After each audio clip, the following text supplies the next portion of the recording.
A very good morning, my dear viewers. Welcome to my YouTube channel. This is Arun Reddy here. In today's class, we would like to discuss one of the important question in your examination, that is briefly explain the types of return. Okay, types of return ಬಗ್ಗೆ ಬರೀರಿ ಅಂತ ಕೇಳ್ತಾರ, and this question is very important for your GST subject. So let us discuss about the types of returns. First one is GSTR1 ಅಂತ ನಾವು ಅಲ್ಲಿ ಕರಿತೀವಿ. So return ಬರೆಯುವಾಗ ಯಾವಾಗಲೂ 1 2 3 ಲೈಕ್ ದಿಸ್ ಬರೀಬೇಕು.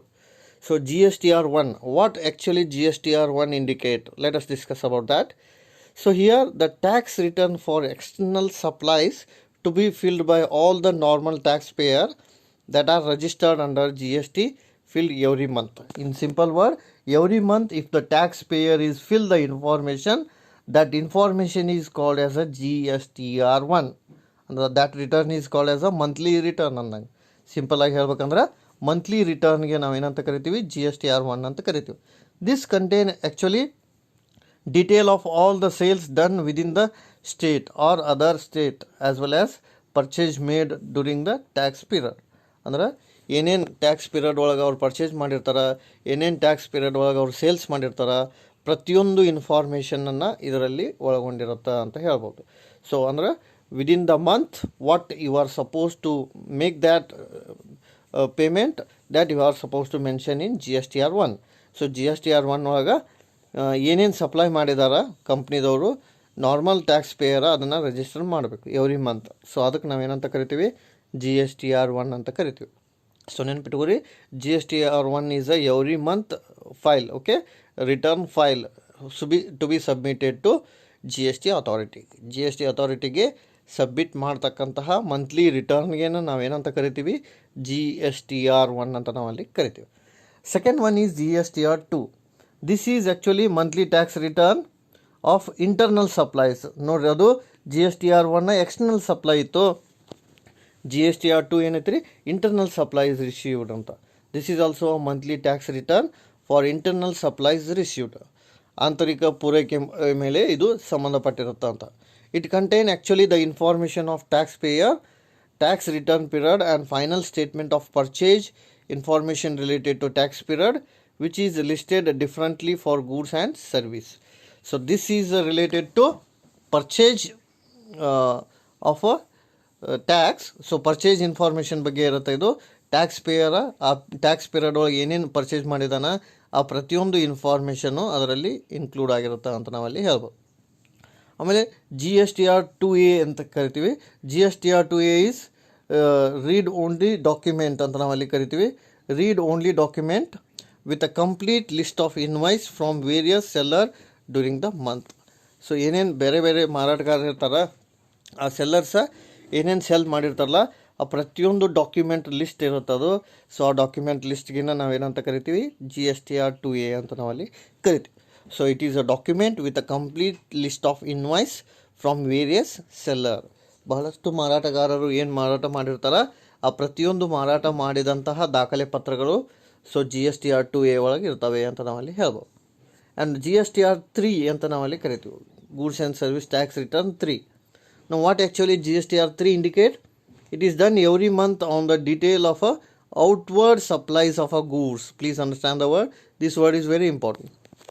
GSTR3 ಎದ್ರ ಬಗ್ಗೆ ಹೇಳುತ್ತಂದ್ರೆ ಔಟ್ವರ್ಡ್ ಸಪ್ಲೈ ಆಫ್ ಗೂಡ್ಸ್ ಬಗ್ಗೆ ಹೇಳ್ತಾ. And this return is auto generated if you fill GSTR1 and GSTR2. So ನೀವು ಒಂದು ವೇಳೆ GSTR1 2 ಎರಡು ತುಂಬಿದ್ರಿ ಅಂದ್ರೆ GSTR ತುಂಬ ಅವಶ್ಯಕತೆ ಇಲ್ಲ, automatically it is generated from your information every month it is a outward supply, how much supply made by the tax pair during the year. ಏನೇನು supply ಮಾಡಿಸ್ಕೊಂಡಿರ್ತಾನವ ಅದನ್ನು ಎವ್ರಿ ಮಂತ್ ಇಲ್ಲಿ ಇನ್ಫಾರ್ಮೇಷನನ್ನು ಮೇಂಟೈನ್ ಮಾಡ್ತಾರೆ. Next GSTR3B ಅಂತ ನಾವು ಅಲ್ಲಿ ಕರಿತೀವಿ. GSTR3B, what it indicate? It is clearly given here. GSTR3B means it is a self declaration that is to be done every month for all the outward supplies made. Self declaration, ನೀವೇ declare ಮಾಡ್ಕೋಬೇಕಾಗತ್ತಾ ಈ ಇನ್ಫಾರ್ಮೇಷನನ್ನು. So ಆ ಡಾಕ್ಯುಮೆಂಟ್ಗೆ ನಾವೇನಂತ ಕರಿತೀವಿ, GSTR3B ಅಂತ ಕರಿತೀವಿ.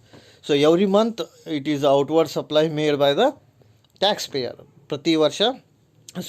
ಪ್ರತಿ ತಿಂಗಳು ಟ್ಯಾಕ್ಸ್ ಪೇಯರ ಡಿಕ್ಲೇರ್ ಮಾಡ್ಕೊತಕ್ಕಂಥ ರಿಟರ್ನ್ ಫೈಲ್ಗೆ ನಾವೇನಂತ ಕರಿತೀವಿ, GSTR3B ಅಂತ ನಾವಲ್ಲಿ ಕರಿತೀವಿ.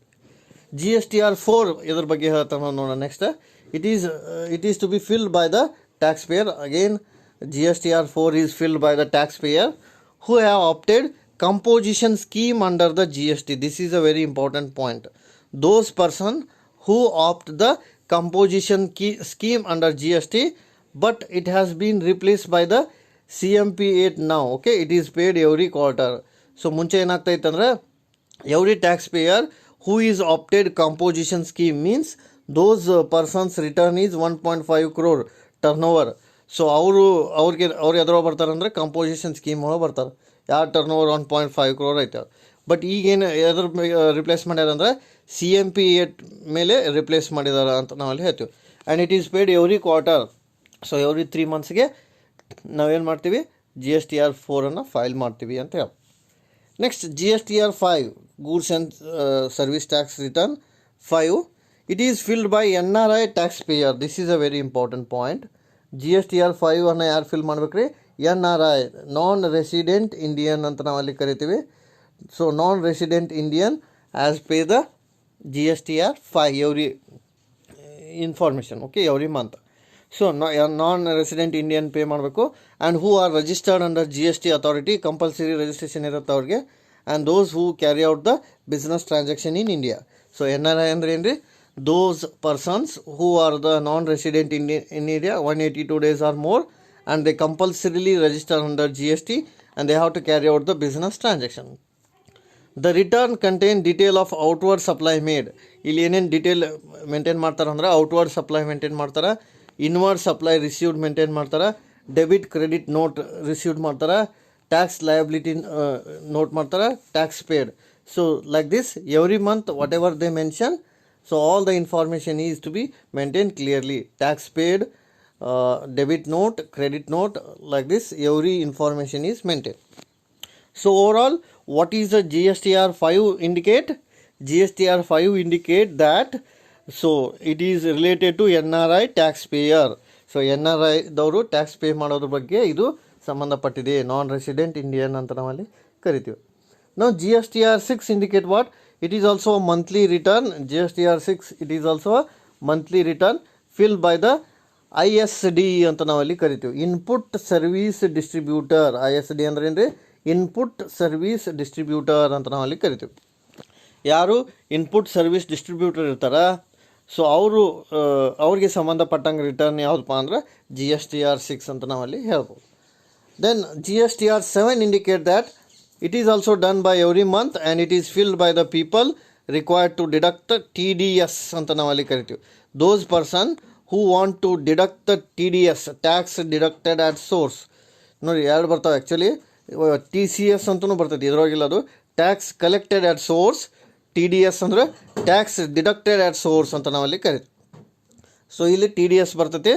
ದೋಸ್ person who has filed required to file the TDS under the GST ಅಲ್ಲಿ ಯಾರು TDS ಫಿಲ್ ಮಾಡ್ತಾರೆ ಅವ್ರಿಗೆ ಸಂಬಂಧಪಟ್ಟಿದೆ. ಆಮೇಲೆ GSTR7 contain detail of all TDS is deducted. ಎಷ್ಟು TDS ಡಿಡಕ್ಟ್ ಮಾಡ್ಯಾರ, ಸೊ ಪ್ರತಿಯೊಂದು ಇನ್ಫಾರ್ಮೇಷನು ಅದರಲ್ಲಿ ಇನ್ವಾಲ್ವ್ ಆಗಿರುತ್ತೆ ಅಂತ ಹೇಳ್ಬೋದು. Next GSTR8 indicates what? It is a commerce ಆಪರೇಟರ್ಗೆ ಸಂಬಂಧಪಟ್ಟಂಗೆ. It is a commerce operators registered under GST file every month. So every month commerce operators are able to file the return. ಯಾರು commerce operator ಇರ್ತಾರ ಅವರು every month return file ಮಾಡಿದ್ರಂದ್ರೆ ಅದಕ್ಕೆ ನಾವು ಏನಂತ ಕರಿತೀವಿ? GSTR8 ಅಂತ ನಾವಲ್ಲಿ ಕರಿತೀವಿ. And who are required to collect the tax at source. ನೋಡಿರಿ TCS ಅಂತ ನಾವಲ್ಲಿ ಕರಿತೀವಿ. ನೋಡಿರಿ ಬಂತಿಲ್ಲ point, tax collected at source ಅಂತ. So commerce operators are able to collect the tax at source. Here all the supply made through e-commerce are recorded. So commerce ಮುಖಾಂತರ ಏನೇನು supply ಮಾಡಿರ್ತೀವಿ, ಸೊ ಪ್ರತಿಯೊಂದು ಇನ್ಫಾರ್ಮೇಷನಲ್ಲಿ ರೆಕಾರ್ಡ್ ಆಗುತ್ತೆ ಅಂತ ನಾವಲ್ಲಿ ಹೇಳ್ಬೋದು. Then GSTR9 indicates what? Here the tax payer registered under GST file it. Okay, so GSTR9ನಲ್ಲಿ tax payer register ಮಾಡಬೇಕು.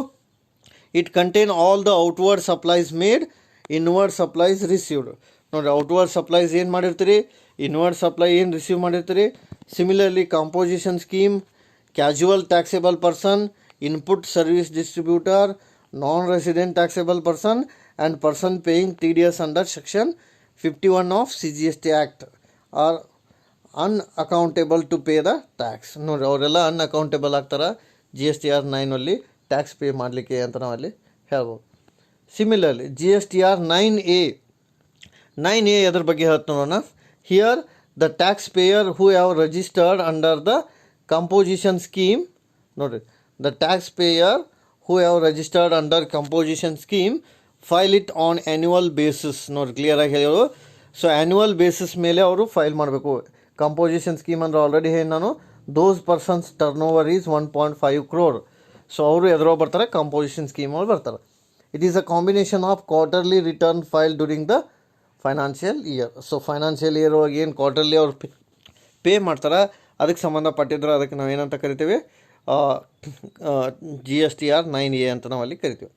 ನೆಕ್ಸ್ಟ್ GSTR 9C ಅದ್ರ ಬಗ್ಗೆ ಇಂಡಿಕೇಟ್ ಮಾಡುತ್ತಂದ್ರೆ, here the tax payers are registered under GST whose turn over exceeds 2 crore in a financial year. ನೋಡಿರಿ, ಯಾರ್ದು turn over 2 crore ಕ್ಕಿಂತ ಜಾಸ್ತಿ ಆಗುತ್ತೆ, ಎಕ್ಸೀಡ್ ಆಗುತ್ತೆ, so they can file a return. Financial year ಒಳಗೆ ಅವರು ರಿಟರ್ನನ್ನು ಫೈಲ್ ಮಾಡಬೇಕು ಆ್ಯನ್ಯುವಲ್ ಬೇಸಿಸ್ ಮೇಲೆ, ಅಂದರೆ ವಾರ್ಷಿಕವಾಗಿ ಒಂದು ಸಲ ಅವರು ರಿಟರ್ನನ್ನು ಫೈಲ್ ಮಾಡಬೇಕು. Here the tax payer have get their accounts done through chartered accountant. So CAದವ್ರ ಮುಖಾಂತರ ಅವರು ಆಡಿಟನ್ನು ಮಾಡಿಸ್ಕೋಬೇಕು. GSTR 9C is filed every GSTIN. ನೋಡಿ, ಯಾರ್ಯಾರು GSTIN ನಂಬರ್ ಇರ್ತದೆ ಪ್ರತಿಯೊಬ್ಬರು ಅದನ್ನು ಫಿಲ್ ಮಾಡಬೇಕು. Therefore one PAN can have a multiple GSTR 9C form being the fill. So multiple form ಇತ್ತಂದ್ರೆ ಅವರು ಫಿಲ್ ಮಾಡ್ಬೋದು. Then GSTR 10 indicates what here. GSTR 10 ಅದ್ರ ಬಗ್ಗೆ ಹೇಳ್ತು ನೋಡ್ರಿ.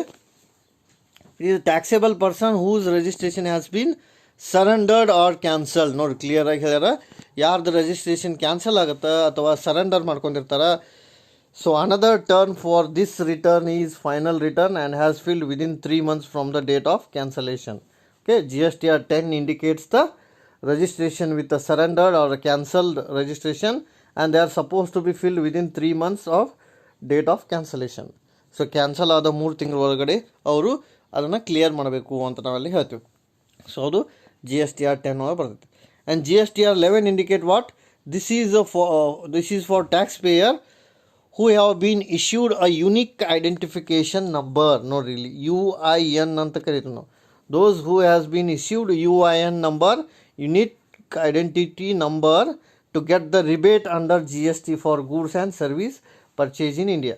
ಸೊ ಗೂಡ್ಸ್ ಆ್ಯಂಡ್ ಸರ್ವಿಸ್ ಮೇಲೆ ರಿಬೇಟ್ ಸಿಗುತ್ತೆ ಅವ್ರಿಗೆ ಯಾರು UIN ನಂಬರ್ ಇದೆ ಅವರು. Okay, and GSTR 11 contain all the details of inward supplies that are received and refund claimed.